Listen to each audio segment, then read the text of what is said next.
l'éjaculation précoce, c'est déjà dû à une sélection naturelle. C'est-à-dire qu'on sait que depuis des millions d'années que l'homme existe, l'éjaculation prématurée, en fait, c'était un avantage pour les hommes qui avaient ce fonctionnement-là. Tout simplement parce que pendant un rapport sexuel, vous êtes fragilisé. Si vous êtes dans la nature et qu'il y a des animaux féroces qui s'approchent de vous, si votre relation sexuelle dure 20 minutes, vous êtes fragilisé pendant 20 minutes. Si ça dure 2 minutes, ben vous êtes fragilisé pendant 2 minutes seulement.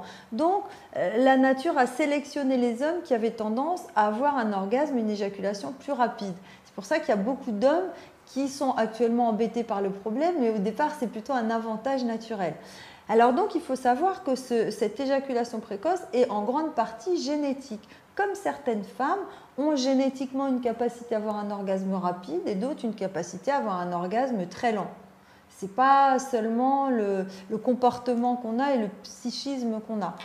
Donc, ensuite, il faut savoir aussi que l'éjaculation prématurée est corrélée à la fréquence des relations sexuelles. C'est-à-dire que plus on a des relations sexuelles espacées, plus un homme aura tendance à éjaculer de manière rapide. Et c'est extrêmement fréquent parce que beaucoup d'hommes, quand ils ont une éjaculation trop rapide, ça les stresse beaucoup. Ils ont peur d'avoir une relation sexuelle, donc ils ont tendance à éviter un rapport sexuel. Et plus ils évitent, plus ils espacent, plus leur éjaculation est rapide. Donc nous, on conseille toujours d'avoir au moins 2 ou 3 rapports sexuels par semaine pour pouvoir faire évoluer le réflexe d'éjaculation précoce en éjaculation moins précoce.